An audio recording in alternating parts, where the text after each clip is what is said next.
Mischievous cat. Enchanting cat. Enchanted cat. No! Why? So those cancel out. So, Crazy. the enchanting cat's Crazy. guard. Yeah, and then I'm going to take that back. That's unfair. Hey there, welcome to Board Game Barrister, our local game shop in Milwaukee, Wisconsin. I'm Andy, and I'm here with Nick, Theo, and Gordon, and today we are talking Mushroom Cats, a really cute little card game about foraging for mushrooms and running into cats who are also foraging for mushrooms and causing some mischief. Let's get into it. Hello and welcome to Mushroom Cats, where we've got a deck full of mushrooms, each of which is paired with cats, and we're going to try to collect those mushrooms in sets to score points. There's no setup for this game. You're just going to pull your deck of cards out of the box and give them a shuffle. And then you're going to deal a hand of cards to each player at the table, depending on how many of you there are. We had 4 players today, so we each got 8 cards per round. Alright, and you're going to pick up your hand of cards and take a look at everything in there. And Mushroom Cats is what we call a drafting game, which means you're going to pick one of these cards to keep, and then you're going to pass the rest of them on to the next player around the table. And that means it's time to know what these cards actually do so you can know which ones you want to keep. The purpose behind playing most cards is going to be to score points, and most of the cards in the game score you points based on how many you've collected or which other cards you've scored alongside them. For instance, let's start by taking a look at the Chicken of the Woods mushroom. Up at the top of this card, you can see that it says this is worth 1 point, but it can score in a set of 3 cards alongside the apricot jelly mushroom and the lobster mushroom. If you've collected a set of all 3 of these, they're worth 6 points, but each of them individually is only worth 1 each. Blue oysters also want to be in a set of 3, except in this case you want a set of all 3 blue oysters. These are worth 7 points if you can get a set of 3, but if you don't get to a set of 3, they're worth nothing at all. The Veiled Lady's a bit of a bumpy ride because if you score 1, you get 3 points, pretty good for 1 card. But if you've got 2 in your scoring area, that actually reduces the value of both. This pair of 2 is only worth 1 point total. And then if you can get a third, they become worth 8 points. So you're really looking for that third one, certainly not just 2. Last up is the Death Cap. Death Caps are worth -1 point, and there's no way to collect them in a set. So why would you ever want these? Well, because if you can happen to also come by an Antidote card, the Antidote is worth a point for itself, but more importantly, it turns all of your Death Caps into cards worth 3 points each. So if you find an antidote, you're going to want to start grabbing as many Death Caps as you can get your hands on. So back to the first round of the game, we're going to pick our first card. Let's take a Chicken of the Woods for turn 1, which means we're going to put it face down in front of ourselves. We're going to pass the remainder of the cards in our starting hand to the player on our left. Once everybody's made their pick, we're all going to reveal what we chose this round. And this is the beginning of our scoring area for the round. And since we passed our hand to the player on our left, the player on our right also passed us a hand of cards that we now get to select from. This hand has an apricot jelly and another Chicken of the Woods, which doesn't feel great to me right now, so maybe I'll play that apricot jelly. But also, this card has 2 very special cards in it that we haven't talked about yet. The Enchanting Cat and Mischievous Cat are special action cards. You'll select them just the same as you select any mushroom card, but as soon as you reveal that that's your card choice for the round, they will activate special abilities. The Enchanting Cat's going to give you even more card options than you had before. When you play this card out in front of yourself, you're immediately going to draw 3 cards off the top of the play deck, and from among those 3 cards, you'll pick a card to play for this round, discarding the other 2. When you do this, you're also going to discard the Enchanting Cat that let you go and dig for more cards. The Mischievous Cat is going to go and grab a card from somebody else's scoring area. So once everybody reveals their cards for the round, you're going to look at all the cards currently in everybody's score area, including the ones they just revealed. Pick one to add to your scoring area, and trading that player for this Mischievous Cat card, which is worth 1 point. There is a bit of a risk to playing the Enchanting Cat and the Mischievous Cat though. When you reveal that you are playing one of these types of cats, if somebody else is also playing a matching special ability cat, then they cancel each other out and they don't get to use their special abilities. So if somebody else had used an Enchanting Cat at the same time as us, nobody gets to go digging for more cards, and these will just stay in our scoring areas as cats worth 1 point. As we continue to pass cards around, those hands we're passing are going to get smaller and smaller as we select cards out of them, and eventually you're going to pass exactly 1 card and be passed exactly 1 card, which means everybody's just going to add that final card to their scoring area without making a selection. Playing that last card will trigger the end of the round, and then we're going to do scoring for the round. To do that, we're going to go and score up all the sets and cards we have in front of ourselves, so we end up with an end score for this round of 14 points. We're going to note that down somewhere and then shuffle all the cards back together.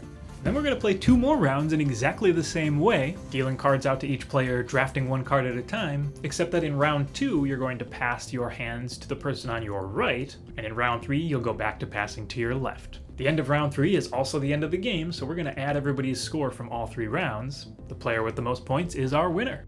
So Mushroom Cats is a drafting game and a set collection game. Obviously, it harkens back to Sushi Go. Big hit. If you're watching this channel, you probably have played Sushi Go. So yes, if you've played Sushi Go, a lot of this is gonna carry over, but it really is a different experience. I really enjoyed how I get to have that set building element that I would have had from Sushi Go, but the sets, while they appear to be similar, they're different enough. I feel that if you like Sushi Go, you're really going to love Mushroom Cats. This is going to be a worthwhile addition to your game shelf, and you're going to be able to play this with the same people and freshen up that game night. Really excellent addition, and the artwork is beautiful, right? It's just gorgeous. Reveal. We Mischief Cat. Wow. Still I don't know what Mischievous I'm Cat. Huh? Blue oyster Mischief Cat. Antidote. Fail lady, please. Why? Are you just holding grudges? What are you doing over there? I mean, you're not really using this spell blade. You can take it. Oh, I took it from him. If he's mad at everyone, he can't remember who wronged him. It's all about this card. All about that mystery. Yeah, the Mischievous Cat adds a whole layer of player interaction that wouldn't be there otherwise. Not that there isn't player interaction, just in choosing what you're drafting.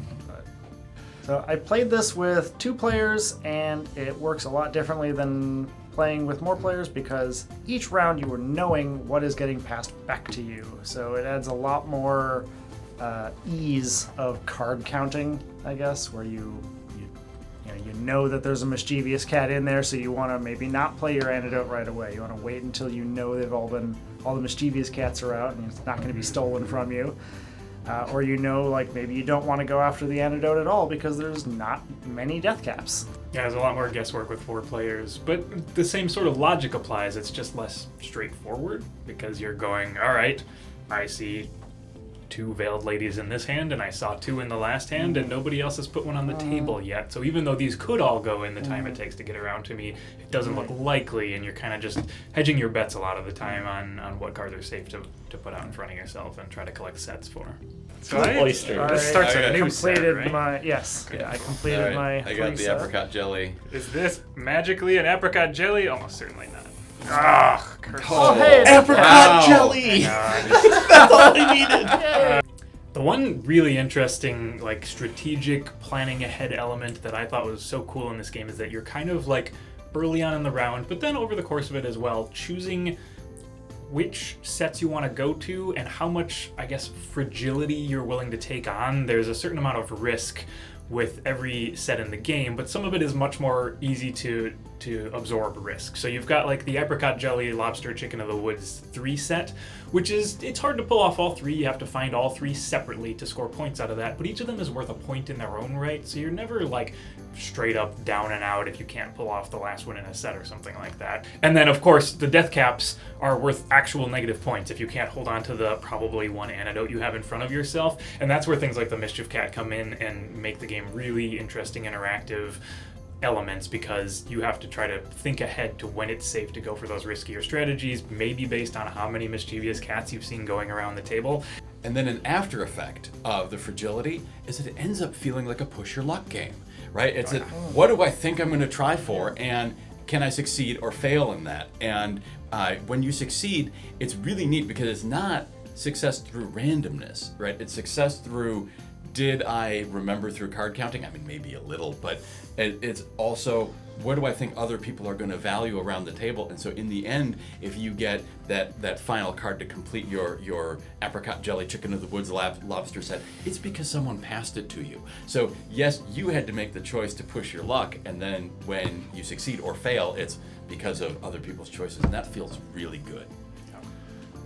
Should also point out something that I really like about this game is in most drafting games, you only play 7 cards and you discard the final one. This one you get to play all 8. So or you get stuck playing all You end up with a death cap at the end that you can't use.